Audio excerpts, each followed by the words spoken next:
for cost sharing in schools. And Italian volleyball team visits Uganda for sports and tourism.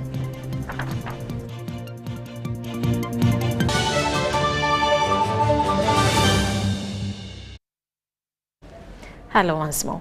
Prime Minister Robina Nabbanja has officiated a multi-stakeholder conference on the implementation of the 2025-26 financial year budget at Speak Resort Hotel Munyonyo. Now, the annual conference aims at guiding the budget process for the upcoming financial year and the medium term. Let's take a look. The National Budget Strategy for the financial year 2025-2026 is convened under the theme Full Monetization of Uganda's Economy through Commercial Agriculture, Industrialization, Expanding and Broadening Services, Digital Transformation and Market Access. It will be the first budget to be implemented under the National Development Plan for starting this next financial year 2025-2026. And over the medium term, the NRM government is committed to building and expanding the size of our economy from the current GDP of $50 billion to $500 billion by the year 2040, anchored on tenfold growth strategy. It is a time of great anticipation where careful planning and prudent decision-making will shape the success of Uganda's development plan in the coming year, says the Finance Minister, Matia Kasaija. The other indicators of economic health also look quite good. For example, 1, at 3.5% in August this year, inflation has been contained within the target rate. 2, the shilling has remained relatively stable. All eyes are now on how these resources will be managed to drive progress and meet the needs of the population. We are saying if we want to go e-government, if we want to go e-tax, if we want to go e-health, people must have the gadgets. And therefore, please let us see how to reduce on the cost of gadgets and then the uptake of digital services increase, and at the end of the day, we shall even earn more money. But as URA, we've been making a contribution towards the budget. We now have to make even a bigger contribution. And if you see, our target have been growing significantly, strides of 4 trillion from the previous to this current. Maybe this one will come with 6 trillion, I don't know. But it is a call on us as URA, but on all citizens, to embrace ourselves, to contribute significantly towards the running of our affairs. As government convenes this multi-stakeholder conference, it is urged to make it count. You doubt yourself whether these people will move the talk, because we have been having so many budget conferences and so many have been talked about, and we agree in those budget conferences, but unfortunately, me as a local leader, we have not seen the fruits in the budget conferences, many of them. Uganda aims to shift its economic growth rate to a higher trajectory, to an average real economic growth rate of about 8% per annum. It also aims to double the size of the economy every 5 years in the next 15 years, and raising per capita GDP sixfold from the current $1,146 to about $7,000 in 2040, among others. A new budget cycle begins, and with it comes a lot of expectations in terms of resource allocations for various ministries, departments and agencies. Dennis Igoa for UBC News in Munyonyo. Now, the Chief of Defense Forces, General Muhoozi Kainerugaba, has praised China and Russia as steadfast friends of the African continent. General Muhoozi made these remarks at the inaugural Campala Defense and Security Expo held at Speak Resort Munyonyo. The 3-day event is dedicated to the memory of the late General Rhoda Ngonzi, the former and longest-serving Chief of Defense Forces, who passed away on the 12th of September 2015. On the second day of the Kampala Defense and Security Expo, high-ranking military officials from countries including Egypt, Kenya, China, Russia, France, DR Congo, South Sudan and Rwanda were all in attendance. In his presentation on the impact of a multipolar world on Africa's security posture, General Muhoozi Kainerugaba discussed the historical challenges Africa faced due to European colonial influence. General Muhoozi Kainerugaba said that it is crucial for African nations to unite to strengthen our position on the global stage. Decolonization took place in a bipolar world. In fact, without the rise of the Soviet Union and China, in the early and mid-20th century, Africa would have had greater difficulty unshackling herself from colonialism. So having international power dispersed amongst non-Western or non-European countries is definitely an advantage for Africa. Africa's problems, colonization, slavery, so forth, occurred when global power was concentrated in only one part of the world. So historically, a bipolar or multipolar world with power being held by Asian, Euro-Asian, and maybe one day even African powers was a very good thing for Africa. One result was our independence. In a panel discussion on multipolarity, former Inspector General of Police, General Kale Kaihura, echoed similar sentiments about the need for African unity. I think I'm free to say what I want. I will not really be attributed to the UPDF government. I'm now a free agent. Yes, China has always stood by Africa. The socialist camp has, you said it actually again in your presentation, CDF, a disclaimer. You said it here, that had it not been for the socialist camp, Africa would not have been free. Even today. The Minister of Defense and Veteran Affairs, Jacob Oboth, says Uganda is gradually positioning itself as a significant military power on the global stage. We are basically saying what we are doing right now is the best we could do, but we need to do more. So research and development is going to guide the development of more military equipment, more items that we need in the defense industry, so that we buy from here. We are saving a lot of billions of shillings from having our MRO, our helicopters being overhauled from here.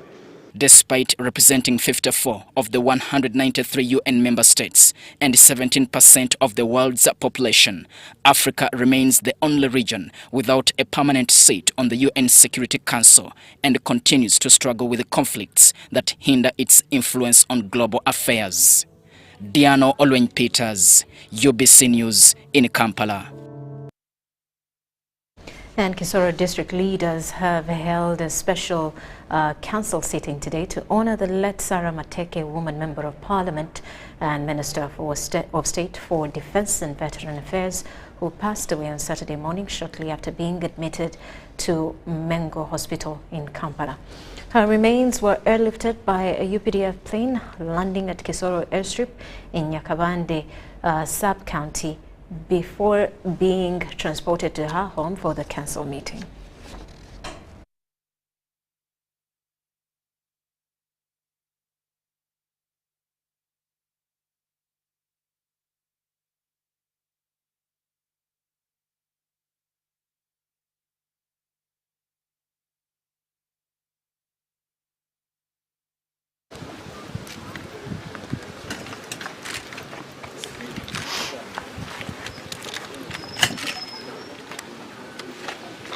Isanduku ifite umubiri wa nyakwigendera iri kwakirwa.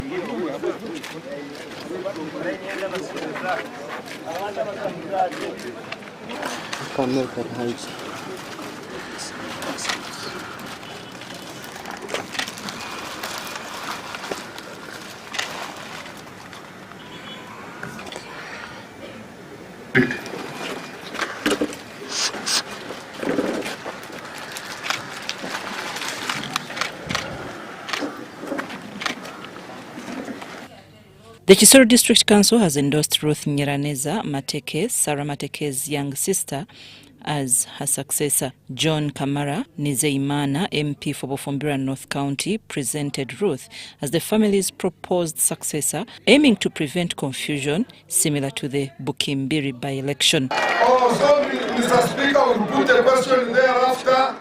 So Mr. Speaker, you put a question. Those in favor? Those in favor say aye.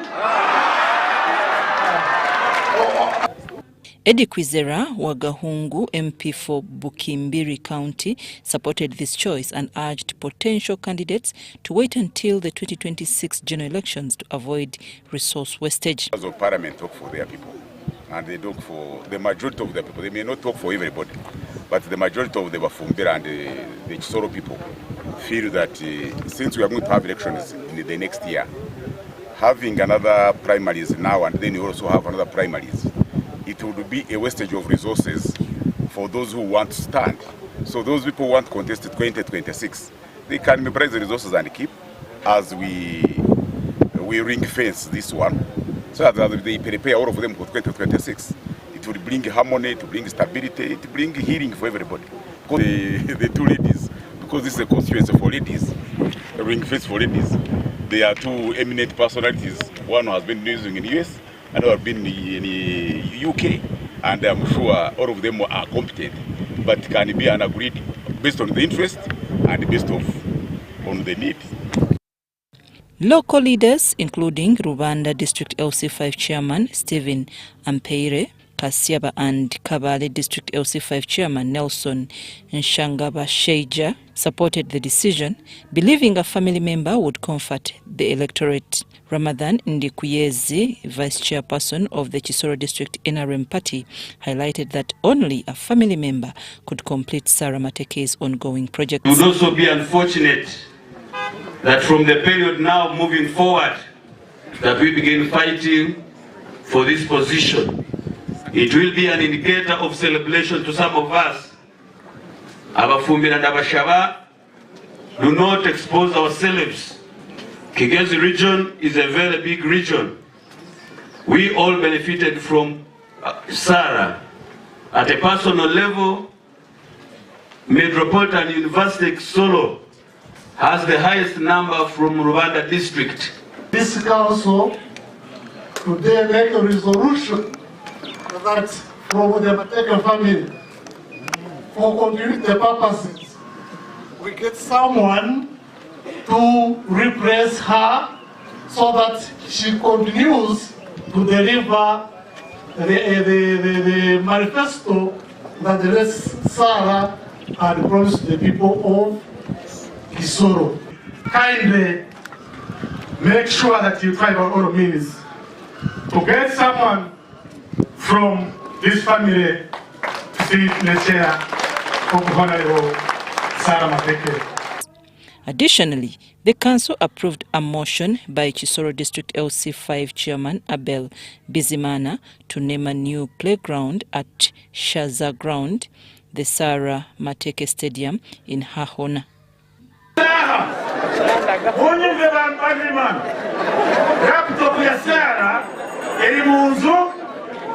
Ya Dr. Filmon Matic.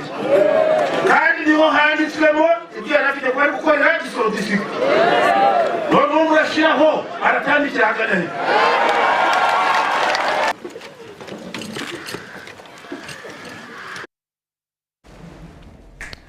Now, the Higher Education Students Financing Board has released the 11th cohort of the student loan scheme, with over 1,000 successful beneficiaries for the year 2020, financial year 2024-25. Minister of State for Higher Education, Dr. Chrysostom Muyingo, announced the results, emphasizing the growing demand for the loans and urging beneficiaries to make the most of this opportunity. Successful students loan beneficiaries list. The Higher Education Students Financing Board has released the lists for the successful beneficiaries of the Students' Loan Scheme, showing that out of the 6,661 applicants received, 1,838 were successful. Honourable Minister, the board has ensured gender equity, which is a great milestone for the girl child doing science programs, which was formerly dominated by male. Of the 1,838 successful applicants, the female are 790. This marks a tremendous increment in the numbers of applications received over the years. With most beneficiaries still in the repayment period, the board stresses the importance of hard work for timely refunding. These are loans and they must be repaid back. We do give you a grace period of 1 year when you complete your studies. And then the repayment period is double the study period. Simply meaning if you did a course for 3 years, double that is 6, plus 1 year is 7. If you did human medicine and surgery, 5 years, grace period 1, double that's 10, so you have 11 years. 29 of the beneficiaries in this cohort are disabled. The board also awarded 29 persons with disabilities to do various courses in sciences and humanitarian programs. Persons with disabilities are deliberately targeted to do any course they are admitted for that ensures that they have equal opportunities to succeed and contribute to their communities.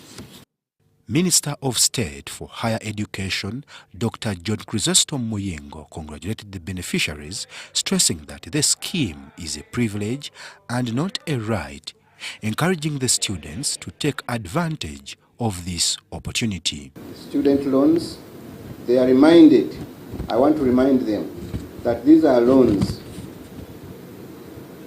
It's not a thank you for Kalulu, it's not a bursary, it's not a grant. This is money that has got to be paid back. The student loan scheme aims to promote affordable higher education accessibility, and the board remains committed to supporting Ugandan students in achieving their academic goals. Brian Tumwenebyarruhanga, Cayenne Faith, UBC News. Soib Katerega, one of the victims injured in the recent Chiso landfill catastrophe, is struggling to cover his medical bills at Mulago National Referral Hospital. Through tears, Katerega revealed that he spent 4 days at the hospital without receiving any medical attention due to lack of funds, despite enduring severe pain. Let's take a look. Soib Katerega sustained a left leg fracture during the recent disaster at Kes Landfield in Wakiso district. He was taken to Mulago National Referral Hospital by Red Cross for medical care.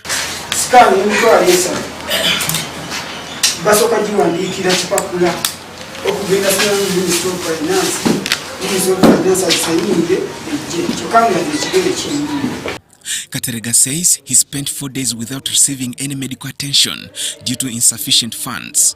From the first day, right away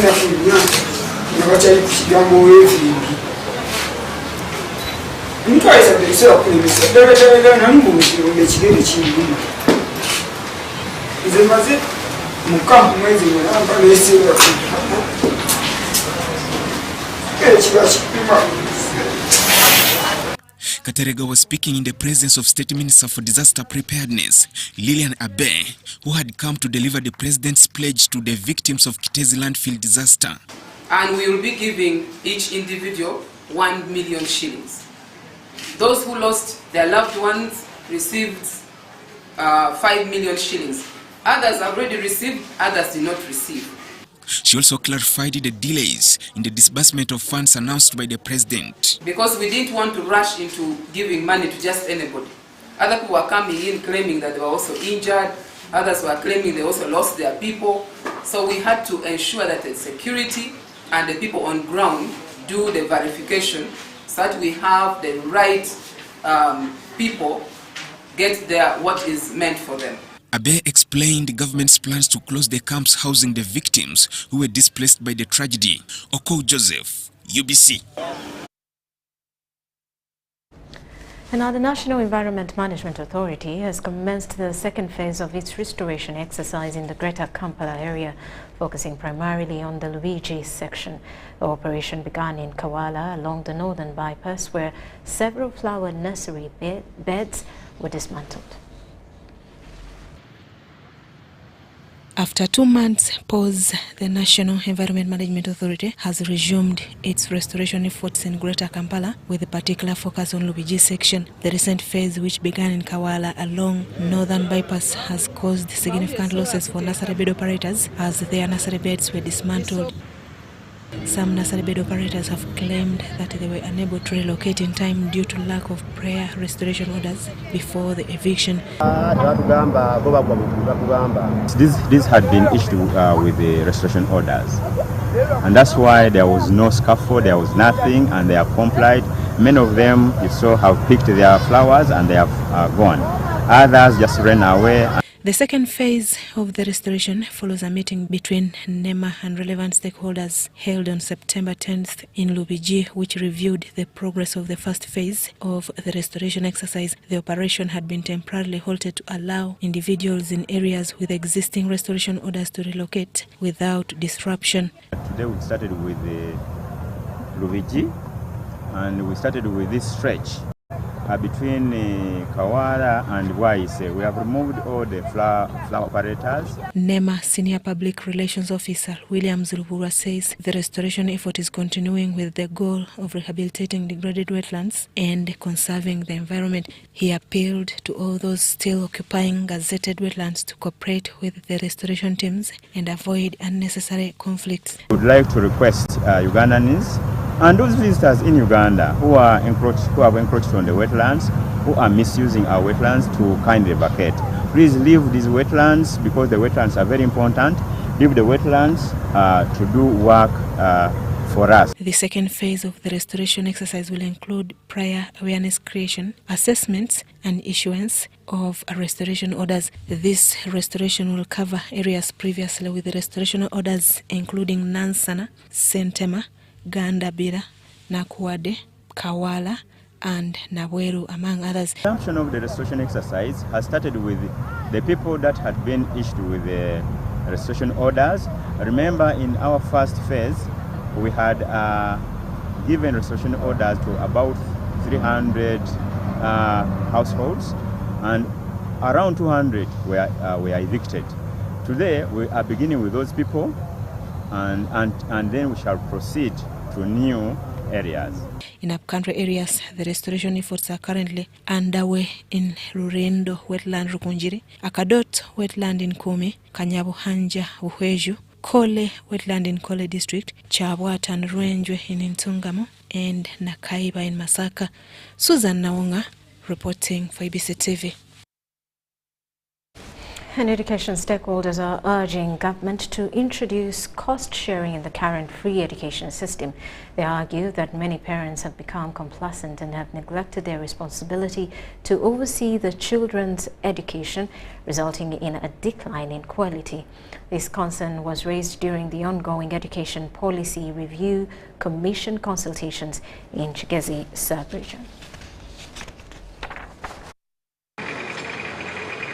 Under the proposed cost-sharing arrangement, stakeholders suggest that parents should contribute 50% of tuition, with the government covering the remaining 50%. They claim that universal free education has made parents responsible, causing them to relinquish their role in their children's success and shifting the burden to the government entirely. Government was proposing to support 4 children of every family.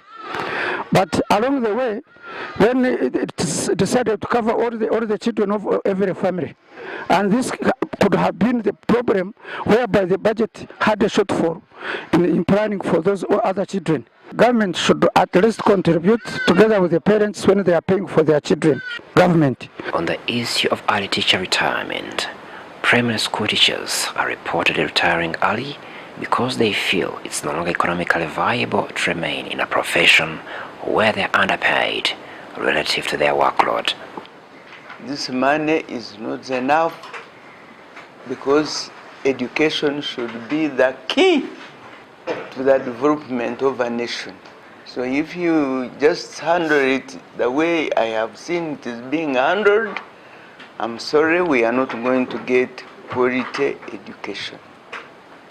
The teachers are running away from education because they are not treated equally These are science, these are arts. Even art is very important in education. And I think in a very short time, we are going to have a serious shortage of teachers. You go to class and you find the teacher is just demoralized. All chief accounting officers are complaining of the increasing number of teachers who are asking for early retirement. And to me, I think COVID seemed to have contributed to this, because when teachers were given time to go and do their own businesses, I think some of them seem to have realized some could do money out of their businesses, and to them teaching is not doing well for them. Christmas in its way here in Kigezi sub-region. And government has reaffirmed its commitment to strengthening collaboration with the Uganda Kingdom to support initiatives aimed at improving people's livelihoods and promoting cultural values. This was announced during a meeting between Uganda Kingdom officials and Minister for Gender, Labour and Social Development, Betty Amongi, during her courtesy visit to the Katikiro at Bulange Mengo.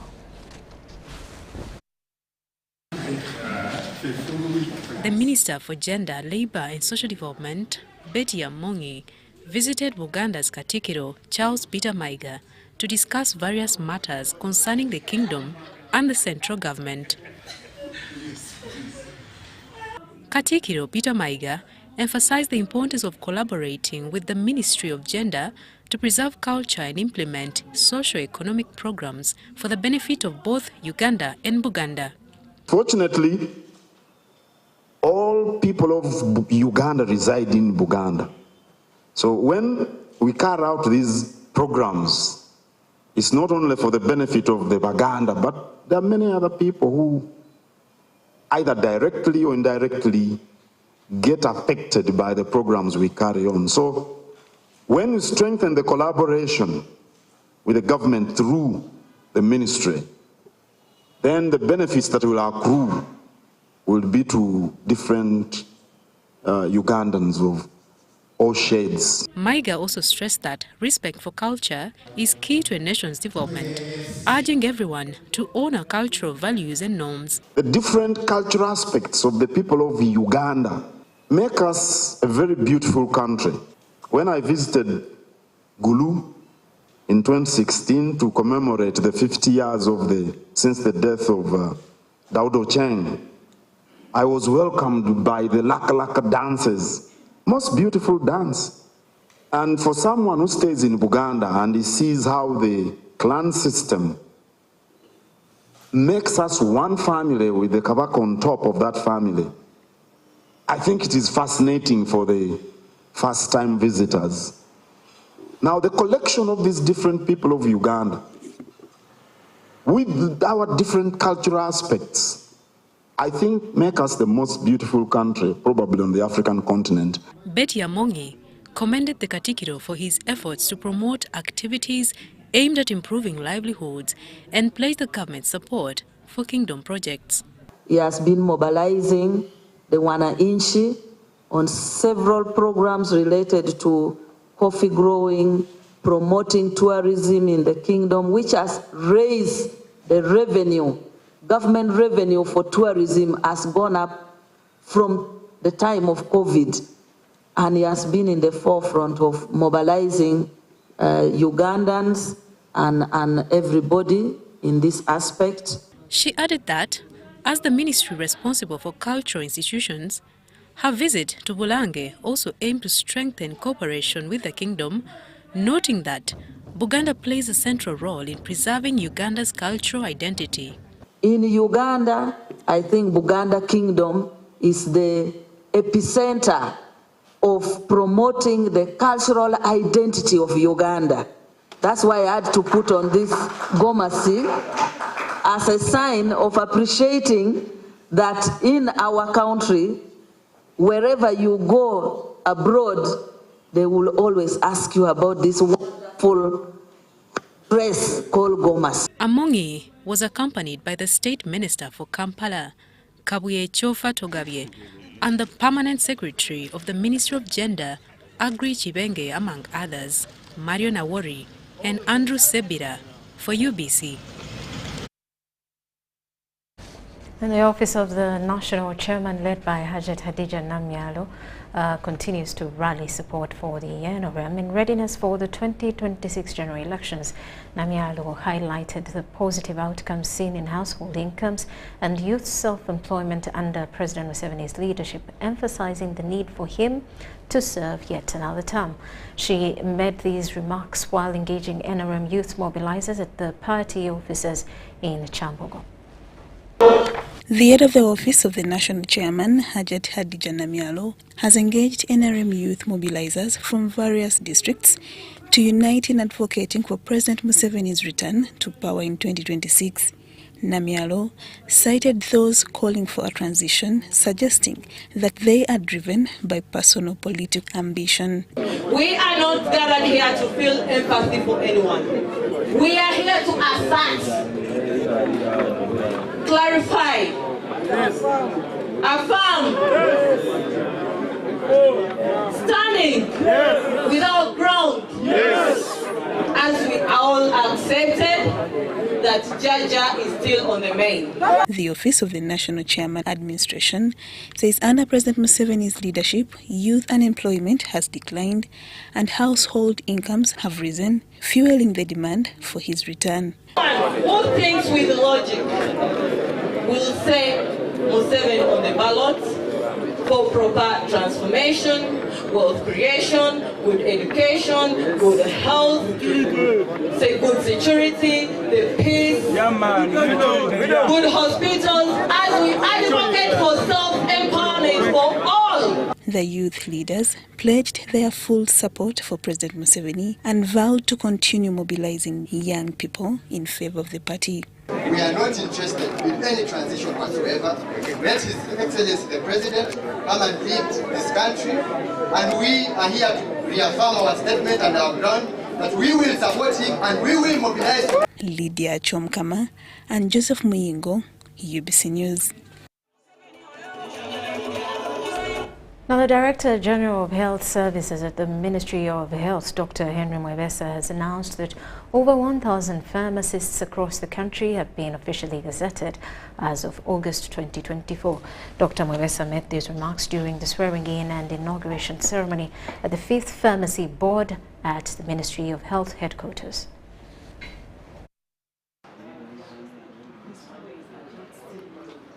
In an effort to protect and educate the public about the professional conduct of pharmacists, a 10-member team has been sworn in and inaugurated as the 5th Pharmacy Board. The inauguration ceremony was presided over by the State Minister for Health, General Duties Hanifa Kawoya, with Dr. Henry Mwebesa beginning his second term as chair of the Pharmacy Board, alongside other board members. The incoming chair of the Pharmacy Board pledged to serve with integrity and professionalism and to address cases of misconduct among pharmacists. He also noted that the board's first task would be to register 7 pharmacists whose applications have been pending since March due to the absence of the board. That we have just concluded the gazetting of the pharmacists in this country. This is in August 2024. This gazette, the Uganda Gazette, has all the pharmacists in this country ever since. I think the total is coming to 1,061 who have been gazetted by the Ministry of Health through this board. State Minister for Health Hanifa Kawoya urged the new board members to prioritize the health and safety of Ugandans above all else. While Ayebale Tumwebaze, the registrar of oats, called on the board to pay special attention to traditional and herbal medicines available on the market. Then we continue to have cases of people who steal our drugs, because you know our practitioners work in government, outside the government, you know, all those things.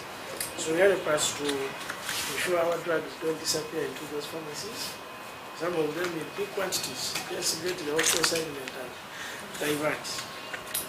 Of course, you know how we do this. You will do a lot of things. The chairperson will probably help you to develop a work plan. That is why you need to talk. That is why you need to use some force. That is why you will need the police to join you. So that is why you will bring people to court. You are disciplinary and so forth. So there are many methods you are going to use depending on the challenge you have at hand. Zahara Abigaba, UBC News. Universities across Africa have been urged to rethink their educational philosophies and align them with current market demands for human resources to drive development on the continent. During the ongoing annual consortium meeting of the Alliance for African Partnership at Makerere University, academicians from Africa and beyond stressed the need for higher education institutions to shift focus from merely awarding academic credentials to fostering tangible transformation in communities. Universities and institutions of higher learning are celebrated as centers of excellence in generating knowledge through research and educating human capital for development.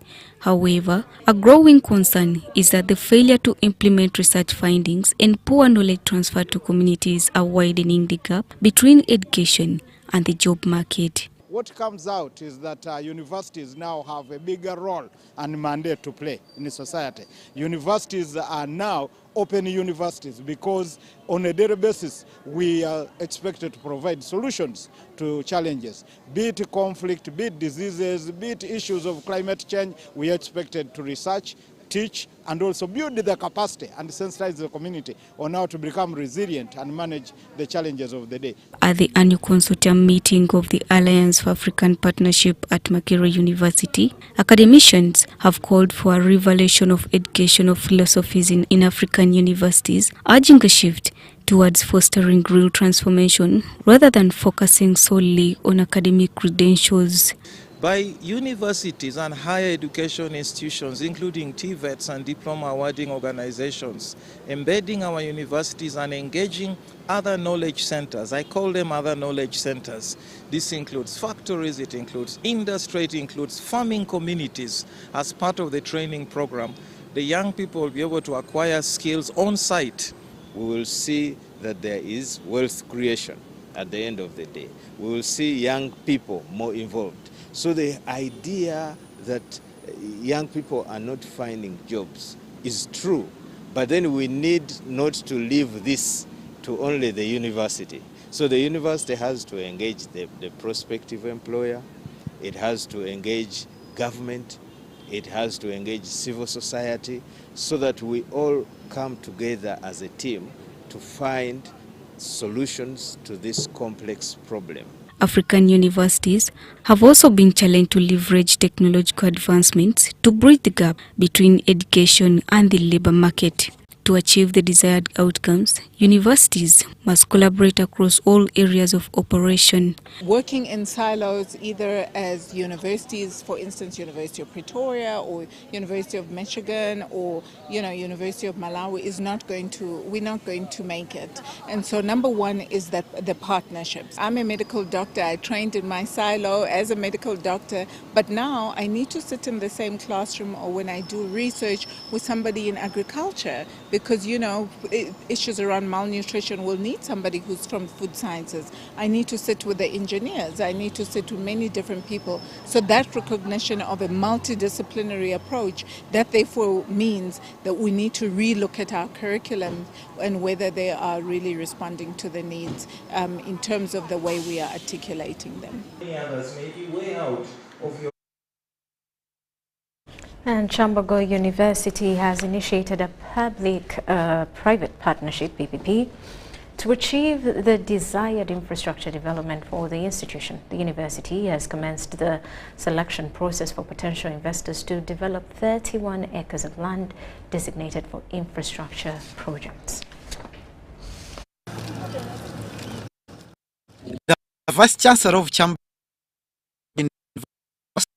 Professor Eli Katongoka Rakshaya emphasized the urgent need for an infrastructure facelift at the university. The university has begun the process of selecting potential investors as part of its development plan, primarily focusing on the construction of student accommodation and recreation facilities through a public-private partnership. We want the private sector people to come with money invest, put in place facilities.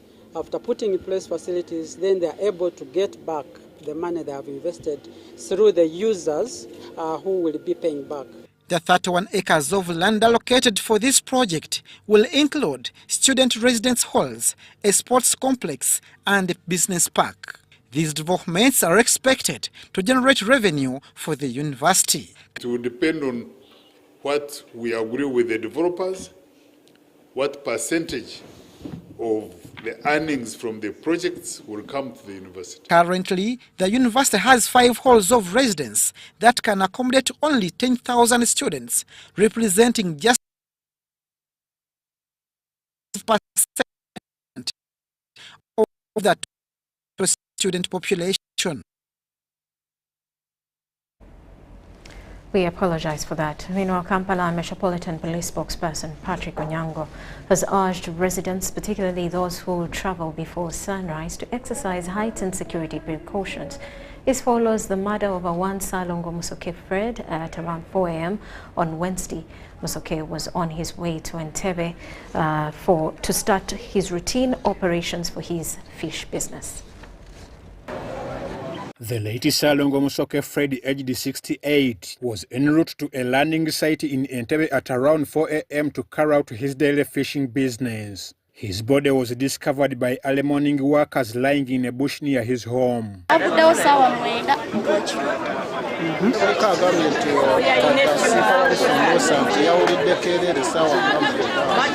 Residents expressed frustration and concern over the rising insecurity in the area, which they attribute to recent load shedding experienced over the past 2 weeks.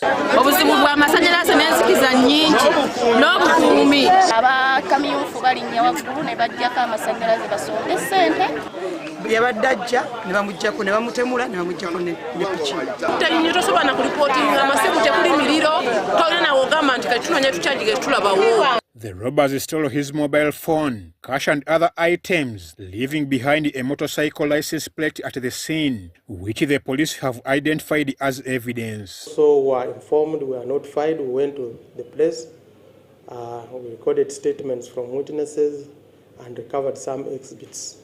The exhibits include number plates of a motorcycle, which we are going to use to help us trace the suspects. Kampala Metropolitan Area Police spokesman Patrick Onyango says investigations into this crime are ongoing. He urges traders who travel before sunrise to be particularly cautious. We're going to to add more patrols in that area to see that our officers are on the ground and patrolling the area so that this does not happen again.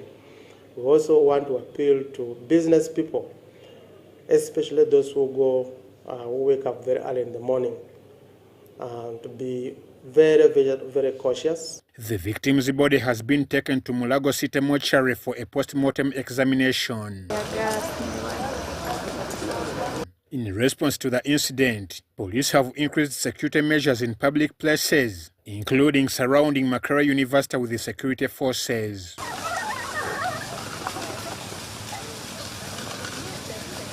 Patrick Onyango says this strategy is a preventive measure to deter any potential terror attacks and threats. All remember that in 2010,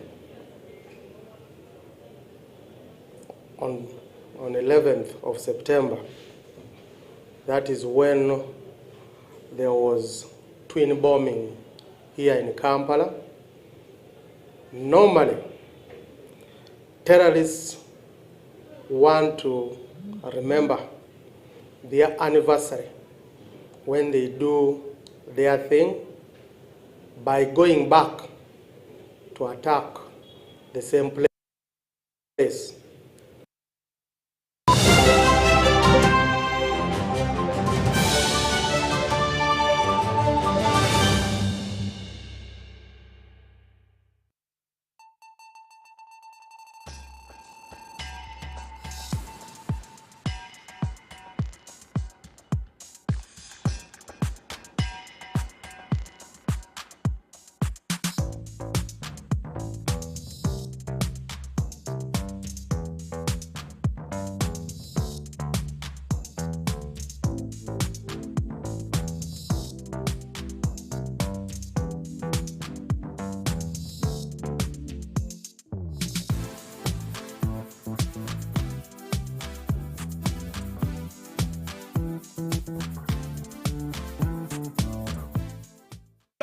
You used to tell me that I don't make you happy.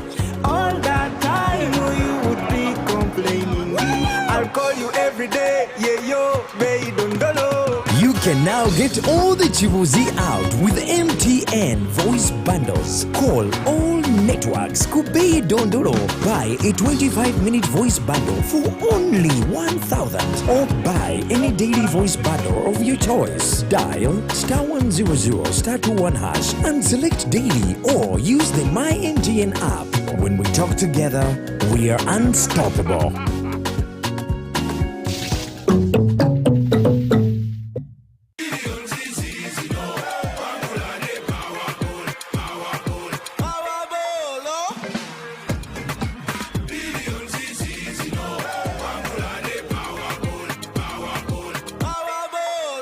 Omwoleso gaggadde ogutumiddwa East Africa UK Tourism and Cultural Expo 2024 guguno nga wakubeerawo ennaku z'omwezi 8 n'ennaku z'omwezi 9 omwezi gwa Novemba 2024 wansi w'omulamwa okuwagira ebyobulambuzi ng'engeri y'okutumbula obumu n'enkulaakulana awo ku WTM London ku Rembrandt Hotel 11th PI South Kensington London SW7 2RS United Kingdom. Tickets abasuubuzi mukyasasula pound 1,000 ate abaneetaba mu mwoleso bakyasasula pound 300 okumanya ebisinga okuba ku simu kasaraba 256 787 096 100 oba kasaraba 254 795 806 969 kyali ya www.eaukTourismExpo.com okwewandiisa. Hey kids, we're going to count today. 1, 2, 3, 4, 5. Enjoy 5 ways to love your baby, smoothen and protect your baby's skin with 5 new gentle formulations. Original to nurture your baby, aloe vera to protect your chibubu's skin, cocoa butter to comfort your pinku, mild scent to soothe your little one, and avocado to soften your bunju skin. Available in all supermarkets, retail shops, and cosmetics shops near you. Move it, baby jelly. All day confidence. Sometimes, the pressure of paying taxes can feel overwhelming. The temptation to cut corners and underdeclare your income may creep in. But before you make that choice, consider the cost. Underdeclaring taxes might seem like an easy way out, but the consequences can be severe. URA offers resources and payment plans to help you manage your taxes. You can pay in installments if it's difficult to pay in full. Transparency is key. Avoid penalties and unexpected liabilities by reporting everything accurately. To report corruption, call URA on our toll-free lines. Uganda Revenue Authority. Developing Uganda together.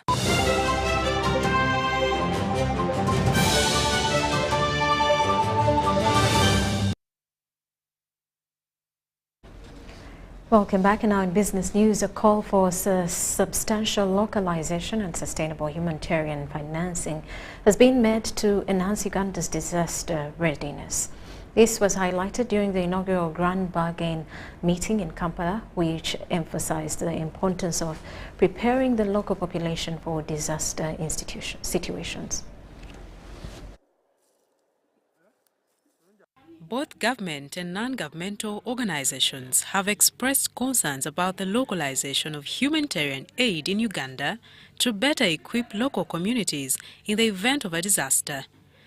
There was a strong emphasis on the need for quality funding and sustainable humanitarian impact for local governments. Can we put the communities, the national actors, the local actors at the front seat of development rather than putting the development partners, rather than putting the INGOs? So that is what is informing this. We absolutely cannot do that without partnerships with local stakeholders, local government, local organizations and civil society. Our role is to support the government of Uganda to fulfill its objectives. We do this through a number of ways now, and obviously for any INGO, including Save the Children, We don't see that without partnerships there can be sustainable change. The Minister for Kampala Affairs, Hajat Minsa Kabanda, says equitable partnerships should be formed to achieve a win-win situation and enhance the role of local actors in risk management. Through the National Disaster Risk Management Policy and the Comprehensive Refugee Response Framework, we are working to ensure that local actors are not just implementers, but are also leaders in decision-making process. This is vital for creating a resilient system where communities can mitigate and manage risks and recover from disasters with less external support. Despite the push for a localization of humanitarian aid, challenges such as negative perceptions regarding the capabilities of local actors have been noted. Julian Achoko says that there is a strong drive to promote localization. Overcoming skepticism about local actors' capabilities remains a challenge. Mindset and perception toward local actors. The local actors are not taking that space. We are your allies. We are the allies to the donors. We are the allies to the signatories. We are just saying, play the ambassador role, allow the local actors to be at the forefront because they can provide the immediate solutions that we need. With approximately 68 signatories, the Grand Bargain aims to channel more resources directly to those in need, thereby improving effectiveness and efficiency. Mario Nawori and Stephen Kalisia for UBC.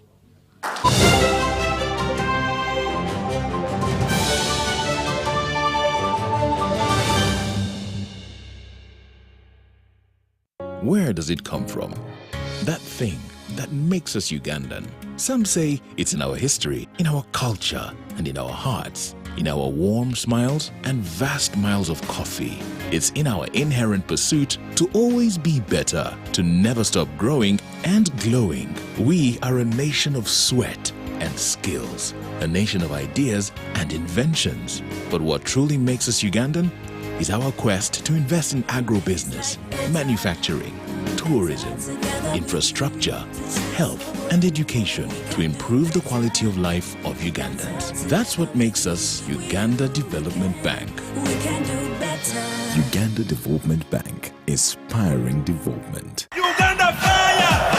Endiba fire! Our border fire! Uganda! Thank you for showing your fire! Has Nambole Stadium opened its doors once again? You are one movie in wet. You are the 12th player. When Uganda Cranes needed you the most. Through our famous wins against Tubakunda and our unlucky losses, you stood firm, supporting even louder. Now, as Uganda Cranes take on South Africa and Congo this September, South Sudan in October, and play our second legs against South Africa and Congo in November, bring even more fire! Because with your support, Uganda Cranes is unstoppable! Uganda Fire! Proudly brought to you by MTN, the #1 supporter of Uganda Cranes. Together, we are unstoppable.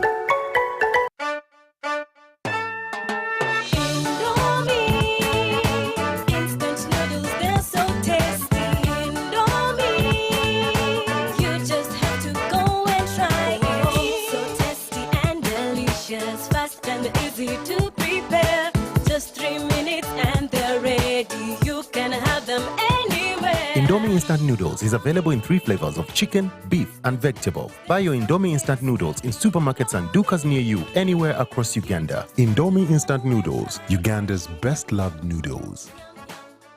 Uganda fire! Endiba fire! Our border fire! Uganda! Thank you for showing your fire! Has Nambole Stadium opened its doors once again? You are one movie in wet. You are the 12th player. When you can even more fire! Because with your support, Uganda of Uganda Cranes. Together, we are unstoppable.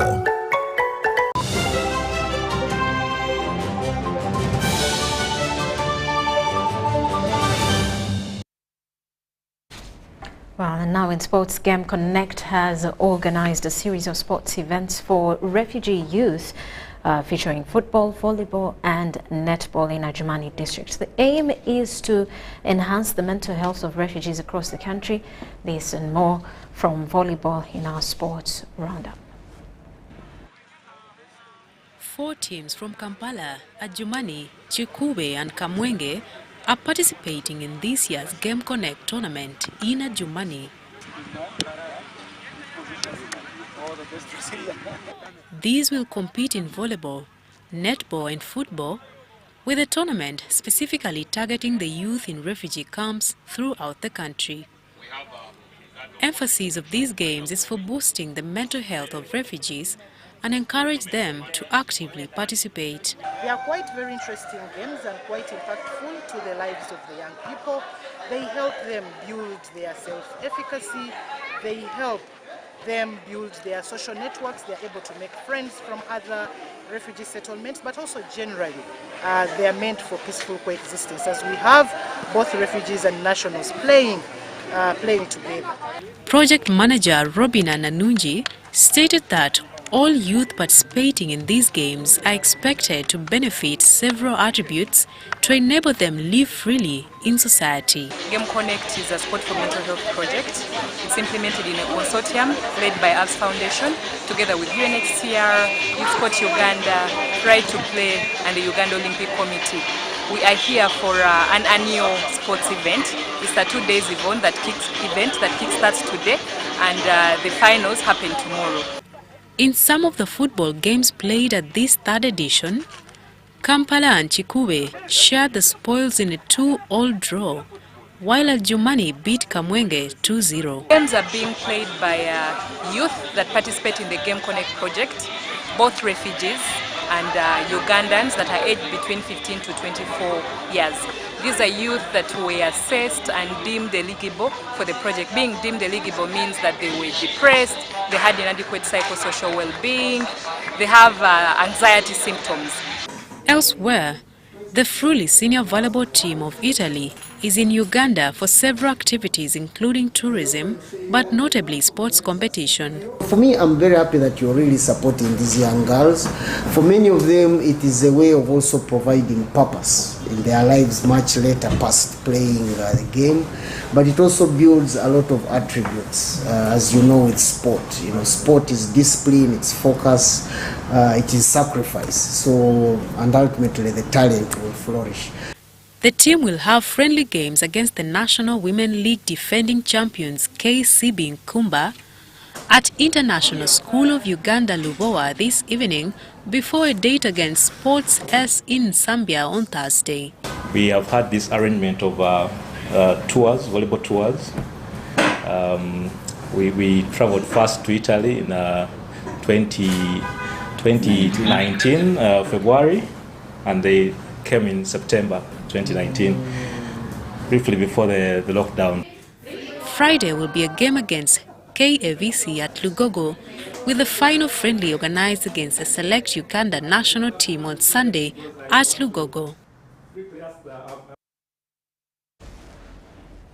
And following a successful 2-week stint during the first round of the 2025 Morocco AFCON qualifiers, where Uganda earned 4 points in Group K, the 2024-25 Star Times Uganda Premier League is set to kick off this weekend with great anticipation. The launch of the new season took place this afternoon at Star Times offices, with partners promising an exciting and action-packed season. What a run from Jude Semugabi to Alan Okello, and then Alan Okello out of the boots, struck well by Jude Semugabi. The thrilling first round of the 2025 AFCON qualifiers, where Ugandan league players like Jude Semugabi shined, has set the stage for the 2024-2025 Star Times Uganda Premier League that starts this Friday with match day 1. The case for the Premier League has been made. 7 players who featured in the Star Times Uganda Premier League last season featured for the Uganda Cranes on Monday. From Kenneth Semakula, Shaban Mohammed, who was at KCC and top scorer last season with 17 goals, Jude Semugabi, Alan Okello, Dennis Omedi. So as we start the new season, the prospect of yet again seeing these players and the others who now believe they have a chance should excite all of us. At the season launch, StarTimes and Uganda Premier League representatives promised football fans an exciting season, with many matches scheduled for afternoons and evenings to accommodate working fans. Over 60% of the matches will also be televised. That is going to be very exciting because of the innovations, as Orin Senior has noted. The night football, which we got to realize is one of the captivating ideas that has helped bring back fans to the stadiums. The double headers, which we're going to have very many of them. We are putting a lot of emphasis on fans' experience. And as partners with the Uganda Premier League, our biggest input obviously is the broadcast. We know that broadcast plays almost 80% of the role that the Uganda Premier League has, not just to promote the StarTimes Uganda Premier League, but also to grow the game from the grassroots across the country and to ensure that as many football lovers and all stakeholders spread out are part of this big property. It will be aired live on Sanyuka Prime. It is on channel 251 on antenna, it is on channel 238 on dish, and it is available on a very affordable bouquet on the app for convenience. The league kicks off with KCC AFC hosting URAFC at the Phil Pomondi Stadium on Friday 13th September, with additional match day 1 matches scheduled for Saturday, Sunday and Monday. Interviews one-on-one, you are free to Well, that does it for news tonight. Thank you for sticking with us throughout the hour. I am Rhoda Ngonzi. Have yourselves a lovely evening.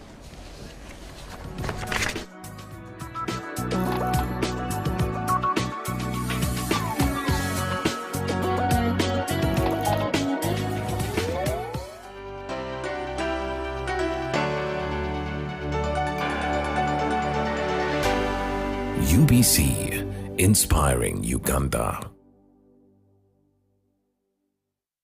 Ever wondered why the government established various agencies in the first place? How successful have they been in achieving the set goals, and why are we rolling back on that strategic move? Join Timothy Nyangweso and an illustrious team of experts as we shine lights into the origins and impact of these key institutions while examining what the merger of agencies mean for our nation's development. Be part of the discussion and discover how this strategic move is likely to drive growth and innovation. Don't miss the analysis on your weekly favorite program, Behind the Headlines, this Wednesday, 11th September 2024 at 10 p.m. for a deeper look at the past, present and future of our government agencies.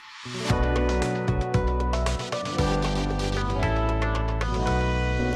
on your public broadcaster, UBC, inspiring Uganda. Uganda, are you ready to kick things up to the next level? The Uganda National Lottery brings you Sports Take 10. Predict the results of 10 football games and win big. With tickets at only 500 shillings, join the fun and make